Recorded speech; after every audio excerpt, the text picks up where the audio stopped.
Hello students, welcome to the second class of your crash course.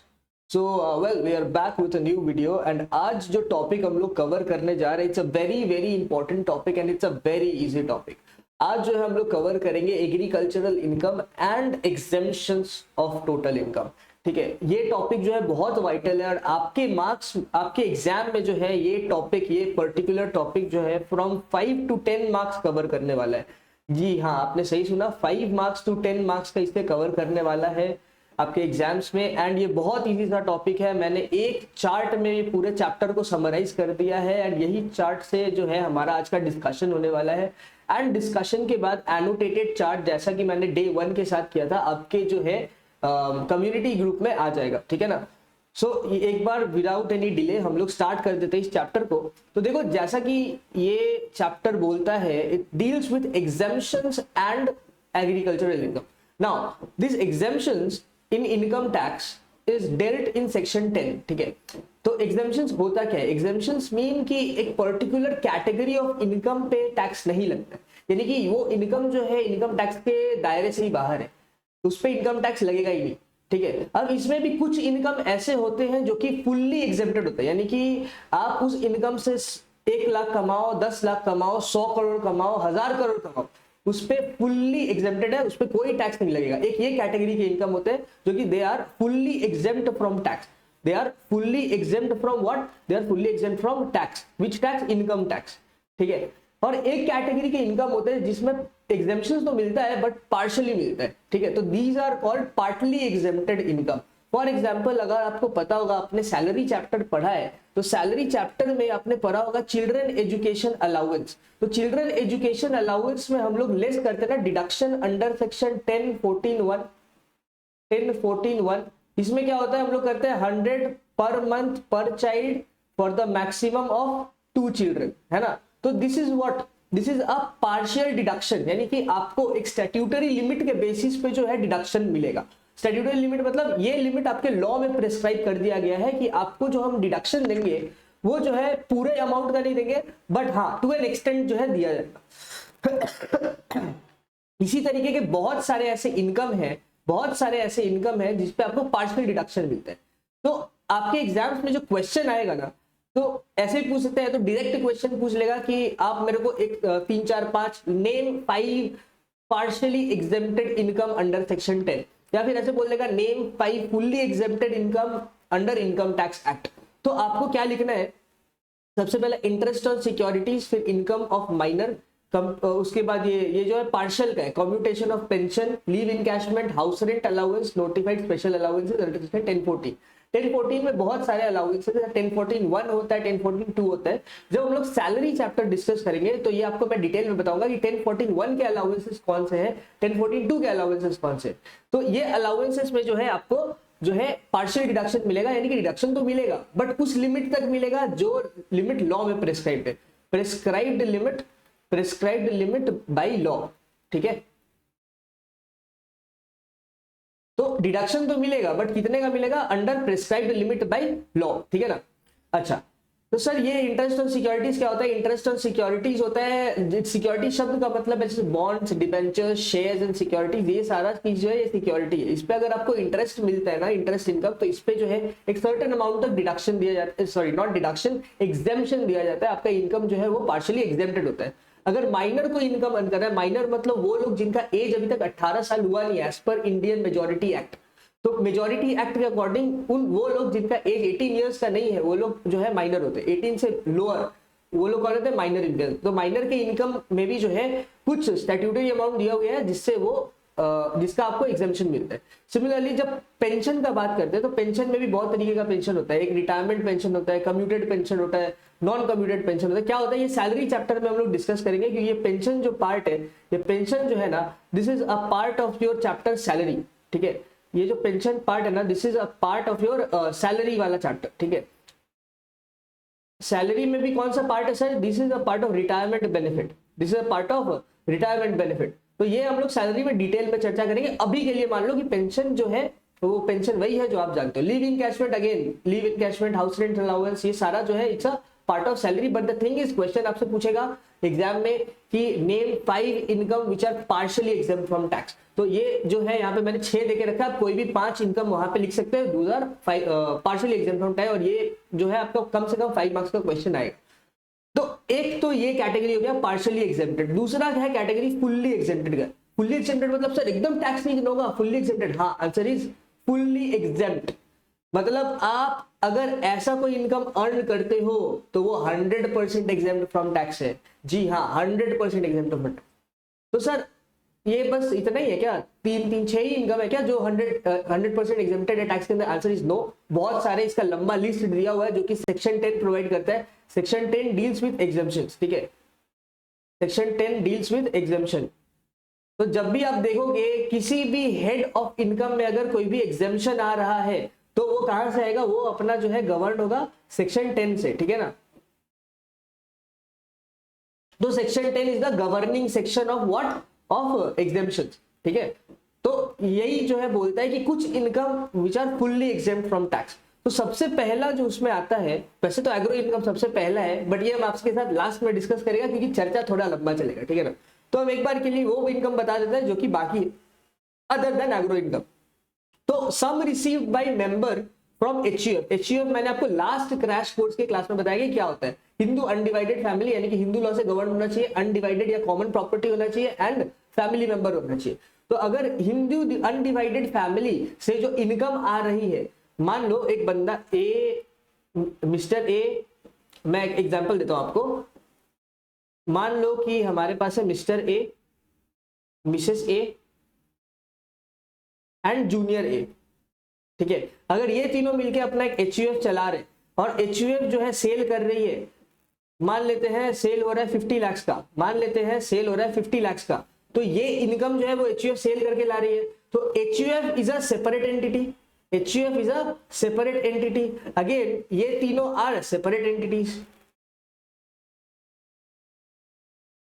तो HUF जो cell करके income ला रहा है इस पे तो एचयूएफ को टैक्स देना होगा, राइट। एचयूएफ इस इनकम पे टैक्स देगी। तो एचयूएफ जब अपने इनकम पे एक बार टैक्स दे चुकी है तो इसी में से जो शेयर ऑफ प्रॉफिट है वो जो मिस्टर ए को मिल रहा है, इस ये जो शेयर ऑफ प्रॉफिट है, अब देखो एचयूएफ ने सेल किया, सेल से पैसा आया, उस पैसे पे एचयूएफ ने खुद टैक्स दे दिया, ठीक है। अब टैक्स देने के बाद आफ्टर टैक्स इनकम जो है वो मिस्टर ए को मिल रहा है, मिसेस ए को मिल रहा है, जूनियर ए को मिल रहा है। तो आफ्टर टैक्स इनकम जो कि एचयूएफ के मेंबर्स को मिल रहा है that is exempt from tax. Why it is exempt from tax? Because already HUF ने उस पर टैक्स दे चुका है। तो दो बार एक ही इनकम को कैसे टैक्स कर सकते हैं, राइट। तो दैट इज द कंसेप्ट, ठीक है, कि HUF any sum received by member from HUF this is fully exempted because HUF has already paid tax on it, ठीक है। दूसरा होता है share of profit of a partner from a firm. This is again the same logic applies here कि एक बार partnership firm ने income पे टैक्स दे दिया है तो दोबारा पार्टनर्स क्यों उस इनकम पे टैक्स देगा, है ना। मान लो आपके पास एक फर्म है ए एंड एसोसिएट्स, ठीक है, ए बी, तीन नाम लेता है, एबीसी एंड एसोसिएट्स, ठीक है। तो ये एक पार्टनरशिप फर्म है, ठीक है। तो ये फर्म पे एक जो फर्म जो इनकम कर रही है इस इनकम पे तो वो टैक्स देगी फ्लैट 30% पे, फ्लैट 30% पे। अभी टैक्स देने के बाद जो शेयर ऑफ प्रॉफिट है जो पार्टनर्स में बटेगा, आप लोग बचपन में जो अकाउंटेंसी में पढ़ते थे 11th-12th में, है ना, कि share of profit in the ratio of 2:2:1, in the ratio of 1:1:1। तो ये जो शेयर ऑफ प्रॉफिट मिलता है पार्टनर्स को, तो एक बार पार्टनरशिप फर्म ने अपने इनकम पे टैक्स दे दिया, फिर आप बोल रहे हो कि पार्टनर्स को जो ऑलरेडी टैक्स इनकम है उसका शेयर मिल रहा है तो दोबारा टैक्स दे। Answer is no. एक बार अगर फर्म ने किसी इनकम पे टैक्स दे दिया है तो उसके पार्टनर्स को अगर वो income as a share of profit मिलती है तो जो है that is not a part of tax, उस पे जो है टैक्स नहीं लगता, इट इज फुल्ली एग्जेम्प्टेड, ठीक है ना। नेक्स्ट अलाउंसेस और परक्विजिट्स आउटसाइड इंडिया। अब ये किसके द्वारा? Of a government employee. तो गवर्नमेंट एम्प्लॉय कौन होता है? गवर्नमेंट एम्प्लॉय कौन होता है? आपको पता है कि government employee are very privileged person. तो अलाउंसेस और परक्विजिट्स आउटसाइड इंडिया जो गवर्नमेंट एम्प्लॉयज होते हैं उनके लिए ये होता है, ठीक है ना, जो on the behalf of government काम कर रहे हैं आउटसाइड इंडिया, ठीक है। उसके बाद sum received under life insurance policy. ये भी एक पॉइंट है जो आपको याद करना पड़ेगा कि अगर लाइफ इंश्योरेंस मैच्योर होने पे जो मैच्योरिटी का पैसा मिलता है ईदर ऑन डेथ और maturity, that is again fully exempted. फिर पीपीएफ, पब्लिक प्रोविडेंट फंड या प्रोविडेंट फंड से जो पैसा मिलता है that is fully exempt from tax, ये फंड इसी मोटिव से लाया गया था कि आपका इस पे टैक्स ना लगे, इसके इनकम पे टैक्स ना लगे, ठीक है। तो this is a source of tax free income, इसीलिए जो है पीपीएफ चलता है। बाकी इंटरेस्ट जाके बाकी रिटर्न जो देता है 8-10% से ज्यादा का रिटर्न देता नहीं, उससे ज्यादा तो बंदा खुद धंधा करके रिटर्न कमा ले, उससे ज्यादा तो खुद वो शेयर मार्केट से म्यूचुअल फंड से रिटर्न कमा ले। अगर कोई बंदा पीपीएफ में इन्वेस्ट कर रहा है तो इसलिए कर रहा है क्योंकि the income is 100% tax free, 100% exempted income, ठीक है। तो ये आपको जो है 5 नाम याद करना पड़ेगा other than agro income which are fully exempt from tax. आपके एग्जाम में क्वेश्चन क्या आएगा कि name 5 income which are fully exempt from tax and this question will cover 5 marks for you, okay. तो मैंने लॉजिक के साथ आपको ये सारे इनकम बता दिए ना। मूविंग फॉरवर्ड हमारे पास है एग्रो इनकम, एग्रीकल्चरल इनकम। देखो ये बहुत प्यारा सा टॉपिक है, ठीक है, और बस एग्रो इनकम से 5 नंबर का क्वेश्चन पूछेगा। ये जो मैंने 2 टॉपिक आपसे डिस्कस किया, पार्टली एग्जेम्प्टेड और फुल्ली एग्जेम्प्टेड, ये दोनों मिला के आपसे एक क्वेश्चन पूछेगा 5 नंबर का। एंड एग्रो इनकम यानी कि ये जो आगे डिस्कशन आने वाला है इससे जो है 5 मार्क्स का क्वेश्चन आपसे इंडिविजुअली पूछेगा, ठीक है।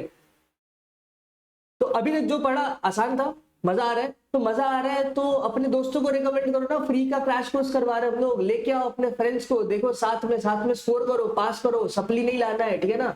ठीक है, चलो आगे बढ़ते हैं। तो एग्रो इनकम, तो sir agro income is fully exempt from tax, why? Sir why आप बताइएगा ना। हाँ हम बताता अगर ये रेगुलर क्लास होता तो। अगर ये हम आपको वाई बताने गया कि एग्रो इनकम क्यों फुल्ली एग्जेम्प्टेड होता है, तो इसमें मेरा जो है ये क्रैश कोर्स का जितना टाइम है ना उतना टाइम चला जाएगा।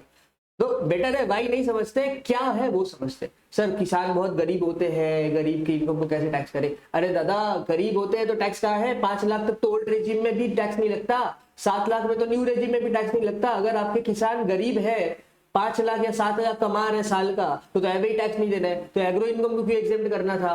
और अगर आपका किसान 5 लाख से ज्यादा कमा रहा है, 7 लाख से ज्यादा कमा रहे तो गरीब कैसे हुआ, है ना?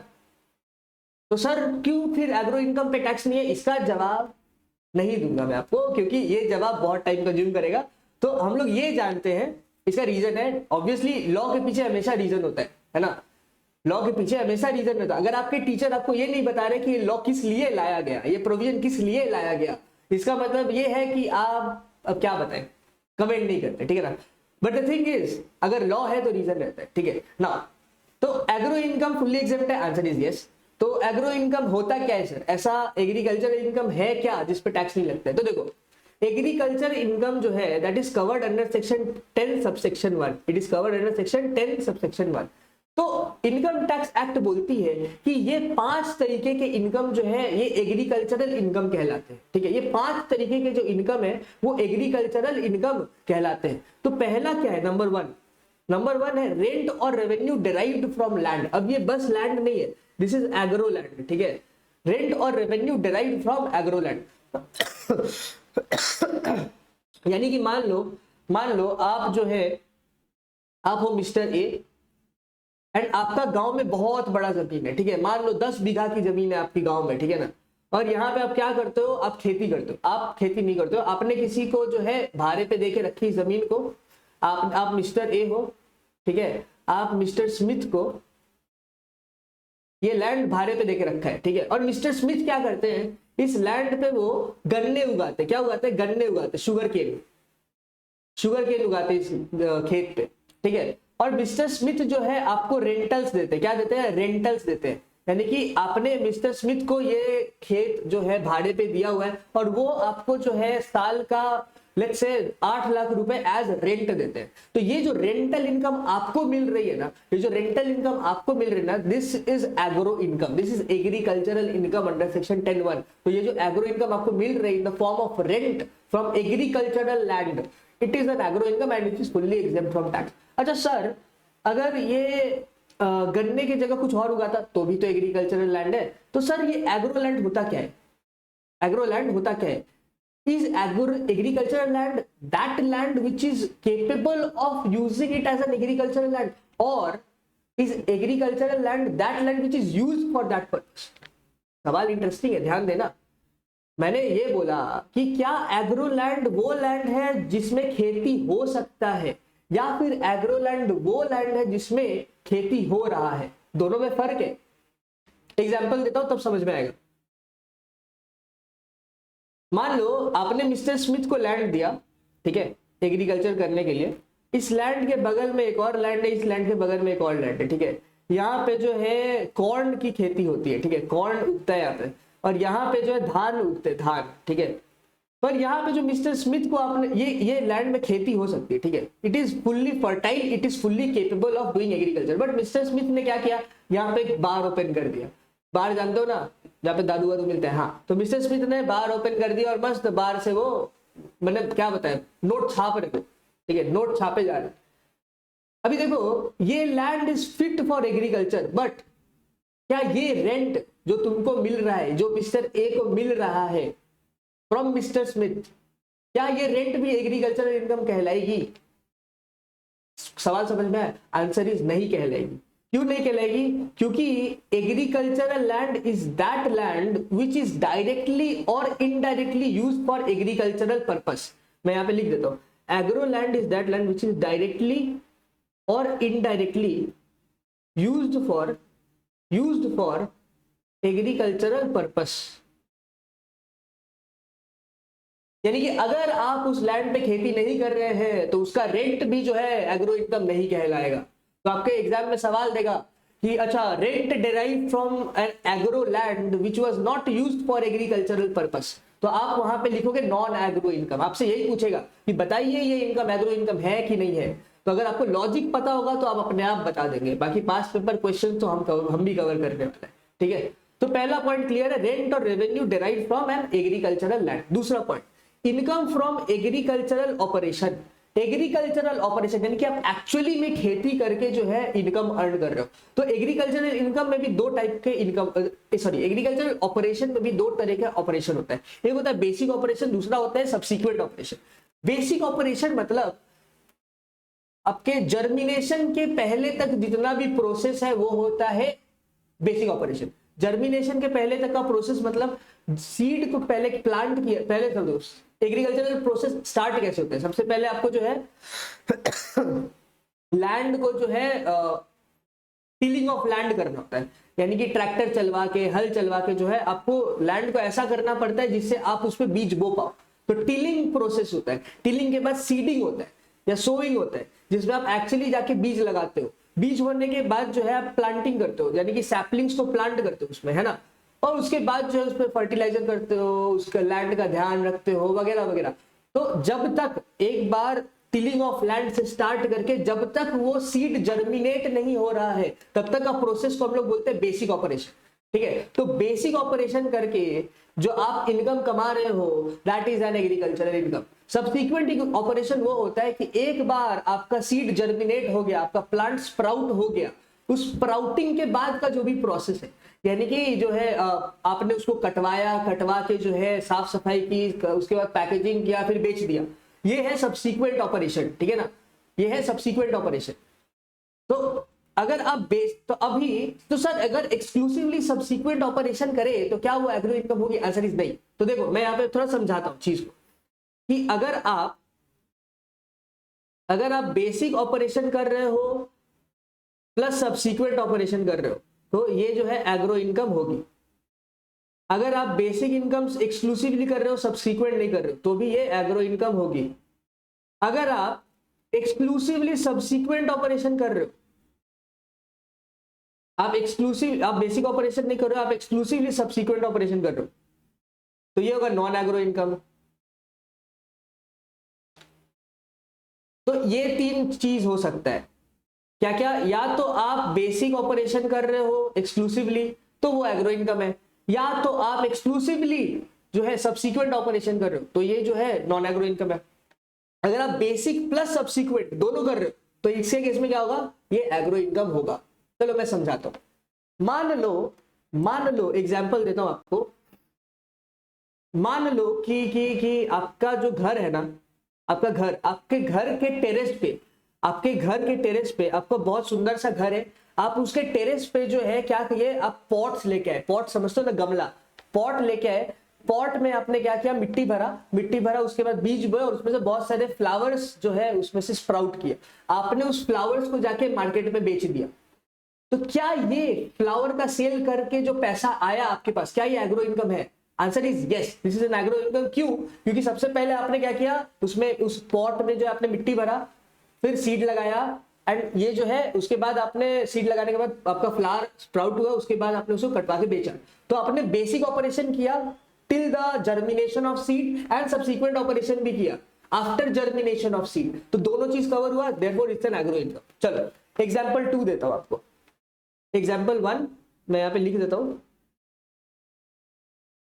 कि growing flower in pots on terrace, तो एग्रो इनकम।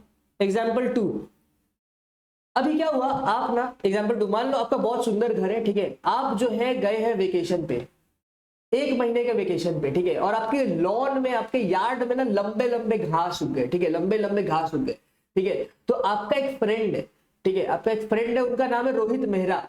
तो रोहित मेहरा को क्या किया आपने, वो घास बेच दी। क्यों घास बेच दी? क्योंकि रोहित मेहरा जो है वो घोड़े पालते हैं, ठीक है, वो घोड़े बकरी पालते हैं, वो गाय पालते हैं, तो उनके गाय घोड़े बकरी को जो क्या है घास खाना होता है।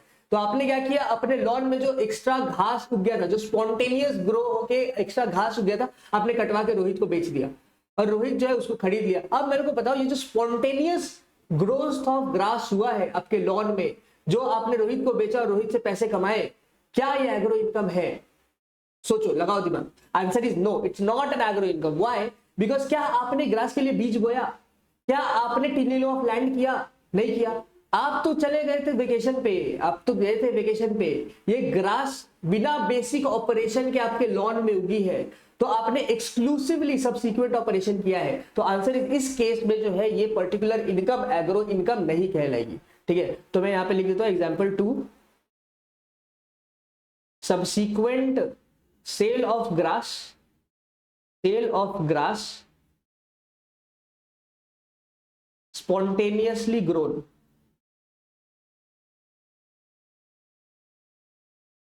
तो ये भी जो है नॉन एग्रो इनकम है, ठीक है। तो आपको जो है ये वाला पॉइंट क्लियर है कि अगर बेसिक ऑपरेशन एक्सक्लूसिवली किया तो एग्रो, बेसिक सब्सिक्वेंट दोनों किया तो एग्रो, एक्सक्लूसिवली सब्सिक्वेंट किया तो नॉन एग्रो, ठीक है। तो income from agricultural operation, operation 2 type के होते हैं, बेसिक सब्सिक्वेंट, दोनों मैंने आपको समझा दिया है। तो आपके क्वेश्चन में चला के ये पर्टिकुलर पॉइंट भी पूछ सकता है। ये वैसे डेफिनेशन तो आते ही आपके एग्जाम में, ठीक है ना। ये डेफिनेशन है एग्रो इनकम का, ये 5 चीज आपको in the part of definition लिखना होगा एग्जाम में, ठीक है। तो थर्ड पॉइंट आते हैं, income from process to make the produce fit for market, to make the produce fit for market. अभी क्या होता है, किसी किसी केस में जो है हमारा जो एग्रीकल्चरल प्रोड्यूस होता है वो डायरेक्टली सेलेबल नहीं होता है, वो डायरेक्टली सेलेबल नहीं होता है। तो उसके केस में हम लोग क्या करते हैं, थोड़ा मोड़ा उस पर बेसिक ऑपरेशन शब्द यूज नहीं करूंगा, थोड़ा मोड़ा उस पर काम करते हैं, एंड उस प्रोडक्ट को हम लोग फिट बनाते हैं to be sold on market. तो अगर आप ऐसा कोई प्रोसेस कर रहे हो जिससे आप एग्रीकल्चरल प्रोड्यूस को फिट फॉर मार्केट बना रहे हो, तो that is again an agro income and it is fully exempt from tax, ठीक है। Point number 4, income from farm house building attached to agricultural land. अभी ये बहुत इंटरेस्टिंग पॉइंट है। अगर आप किसी करोड़पति या लखपति या फिर अरबपति के साथ मिलोगे तो आप देखोगे उनके फाइल में 2 चीज कॉमन होती है। क्या कॉमन होती है? एक तो एग्रो इनकम कॉमन होती है और दूसरा फार्म हाउस कॉमन होता है, ठीक है। अभी ये क्यों होता है? अगर आप मूवीज में देखो, मूवीज में या वेब सीरीज में देखो, हमारे इंडिया का बात करो, तो यहाँ पे क्या होता है कि मूवीज में अगर आप देखोगे तो उनका फार्म हाउस होता है, जो बहुत बड़े लोग होते हैं उनका फार्म हाउस होता है। अभी क्या रैंडमली फार्म हाउस होता है क्या, या कोई रीजन होता है इसके पीछे? सोचो, कोई रीजन होगा तभी तो सारे रिच पीपल में कॉमन है क्या, agro income and farm house. समझ में आ रहा है? अगर आप देखो तो कायदे से सबके पास जो अरबपति लोग हैं कुछ ना कुछ एग्रो इनकम होता है, कुछ चैरिटेबल ट्रस्ट होता है, जो कि हमारा आज का मुद्दा नहीं है। चैरिटेबल ट्रस्ट और एग्रो इनकम के बाद कुछ होता है क्या, फार्म हाउस। अभी ये फार्म हाउस क्यों होता है sir?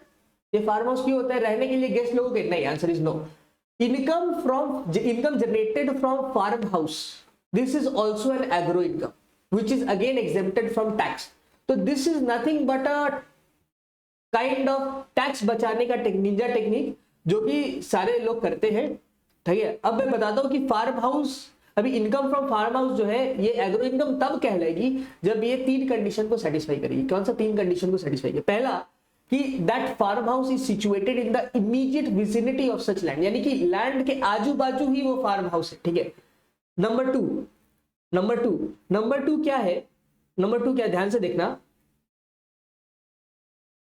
Number 2, it is used for dwelling purpose और storage purpose of the agriculturist, यानी कि जो बंदा एग्रीकल्चरिस्ट है या तो उसके खुद के रहने के लिए उस फार्म हाउस को यूज किया जा रहा है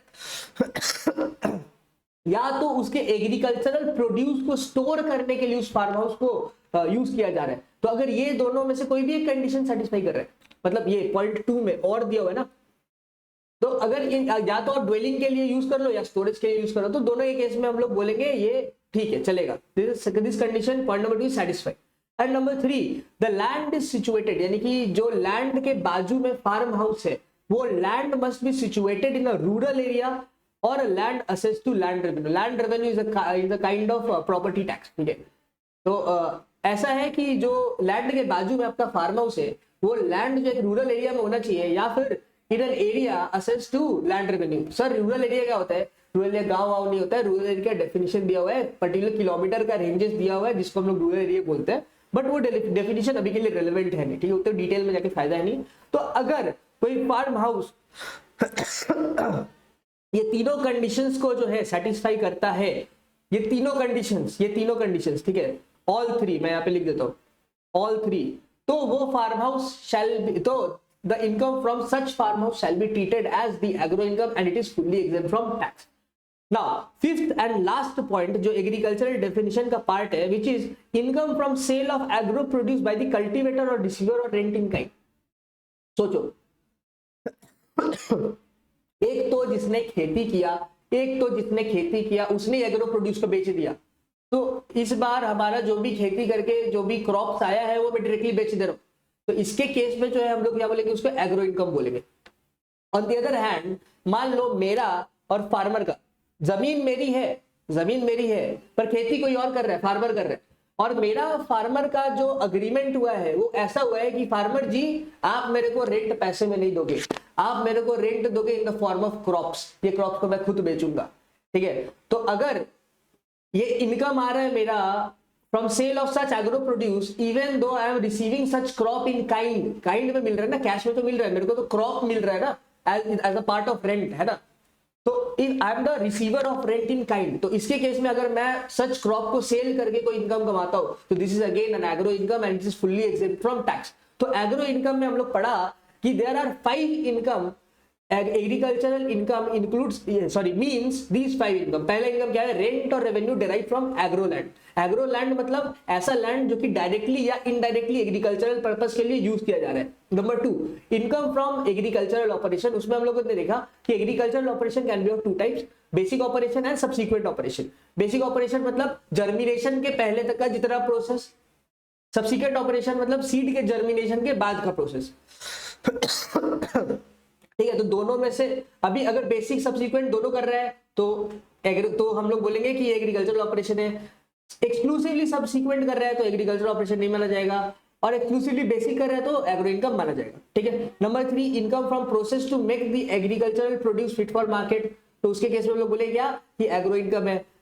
एग्जाम्पल नहीं दीजिए सर, एग्जाम्पल दीजिए। अरे मान लो वो जो होता है ना हमारा क्या होता है पाइन एप्पल, जानते हो पाइन एप्पल? हाँ, पाइन एप्पल जो फ्रूट होता है वो जब ग्रो करता है ना तो पाइन एप्पल में बहुत सारे कांटे होते हैं, बहुत सारे क्या होते हैं? कांटे होते हैं। तो उस कांटे को पहले जो है काटना पड़ता है, फिर जाके पाइन एप्पल बेचते हैं। या फिर अभी वो रोज, जानते हो रोज? हाँ, अभी तो रोज डे भी आ रहा होगा ना। तो रोज में क्या होता है कि रोज के फ्लावर में बहुत सारे कांटे होते हैं।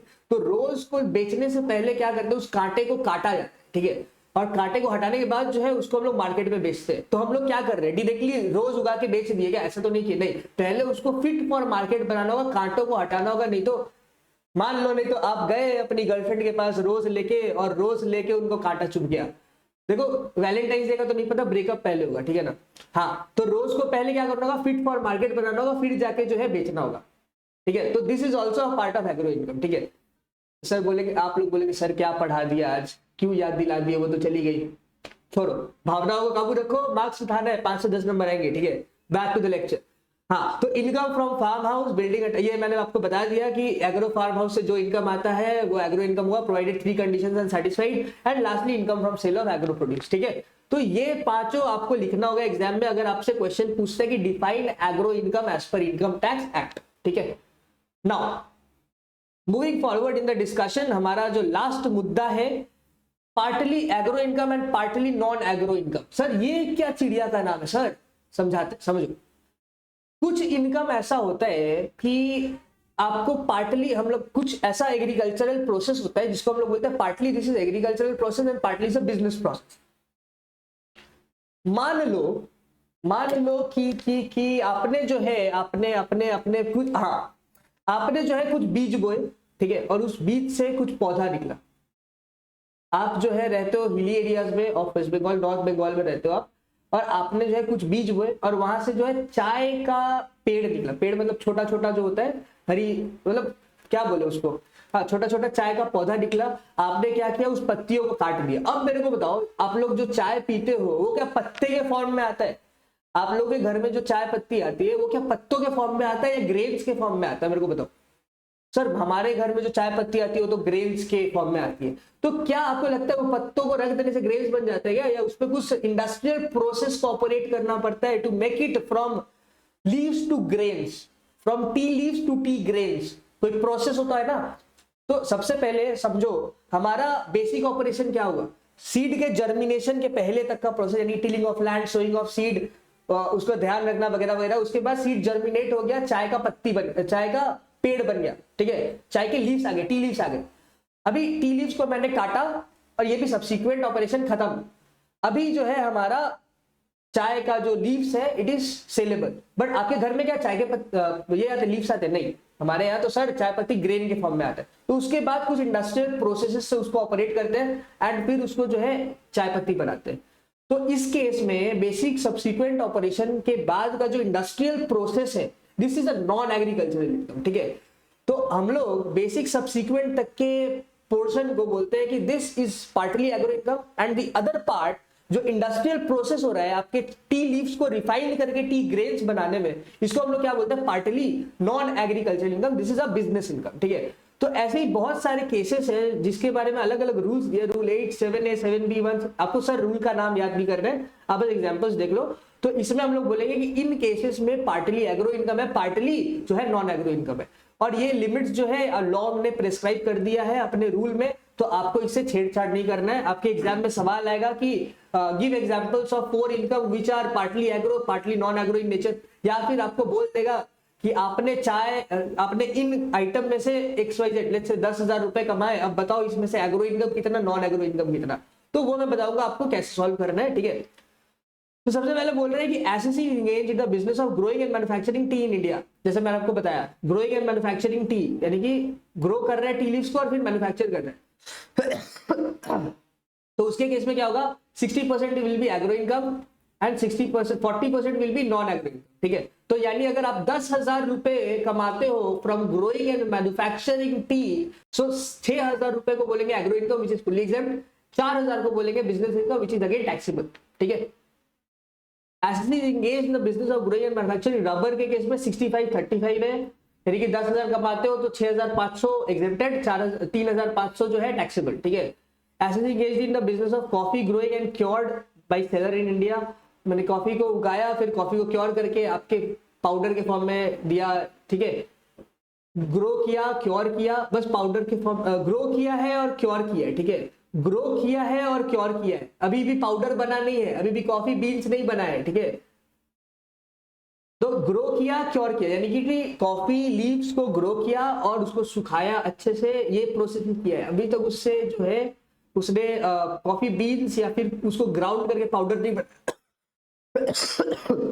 तो उसके केस में जो है 75% एग्रो इनकम एंड 25% जो है that is non agro income.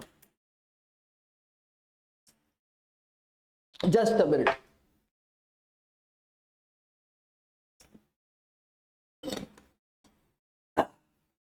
And finally एक और कैटेगरी ऑफ इनकम है कि SSC engaged in coffee growing cured roasted and grounded. आपने सारे काम कर डाले, आपने कॉफी ग्रो किया, उसको क्योर किया, उसको रोस्ट किया, उसको ग्राउंड किया, बीन को मैश किया और पाउडर बना डाला। तो इसके केस में जो है 60% बोलेंगे एग्रो इनकम, 40% बोलेंगे non agro income which shall be taxable. ठीक है, तो आपके सवाल में क्या पूछेगा कि सर बताओ आपका इनकम है टी ग्रोइंग मैन्युफैक्चरिंग का, तो आपने कहा कितना इनकम एग्जेम्प्टेड है, कितना टैक्सेबल है बताइए। ठीक है, तो ऐसे सवाल आपके पूछेगा। हम लोग जस्ट ये एग्रो इनकम खत्म होने के बाद जो थर्ड लेक्चर होगा क्रैश कोर्स का ना, उसमें हम लोग क्या करेंगे, प्रैक्टिकल क्वेश्चंस बनाएंगे लास्ट दिन के टॉपिक पे और आज के टॉपिक पे। ठीक है, तो डायरेक्ट थियोरेटिकल क्वेश्चंस कवर्ड हो गए और उसके बाद जो आपके एग्जाम में जैसे क्वेश्चन आएंगे वो भी कवर करवा देंगे। तो आपका जो है एक बार के लिए 25 मार्क्स कहीं नहीं जाने वाले। तो क्रैश कोर्स का लेक्चर 3 में जो है हम लोग एग्जाम ओरिएंटेड क्वेश्चंस बनाएंगे और ये पूरा जो थर्ड लेक्चर होगा वो क्वेश्चन सॉल्विंग पे ही होगा। ठीक है ना। एंड यहाँ पे लास्टली एक और क्वेश्चन बनता है, मैंने यहाँ पे लास्ट में अटैच कर दिया कि 5 example of non agro income which seems like agro income, यानी कि ये छलावा है, ये दिखता है एग्रो इनकम जैसा पर है नहीं। ठीक है, कौन सा ऐसा, बी हाइविंग। बी हाइविंग यानी कि आप क्या करते हो, आप मधुमक्खियों को पालते हो, हनी निकालते हो, बेचते हो।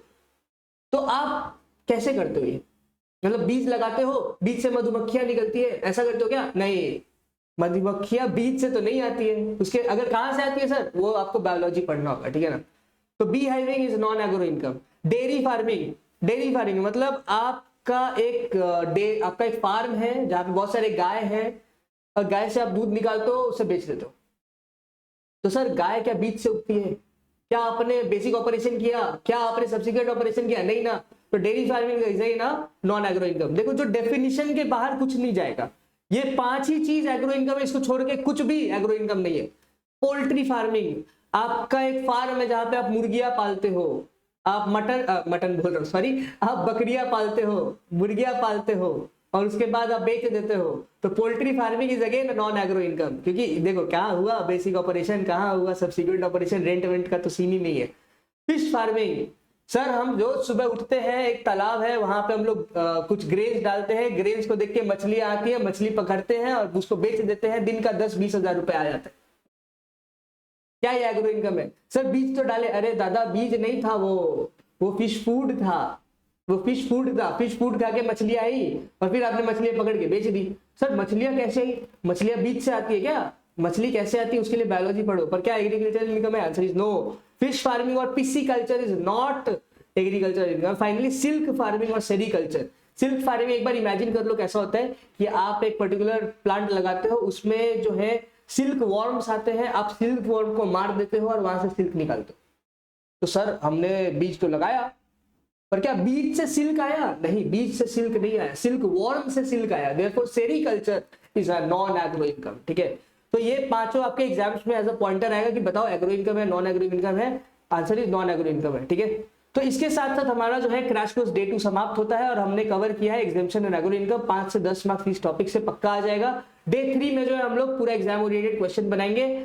एंड आज के लिए हम लोग पैकअप करते हैं। Thank you.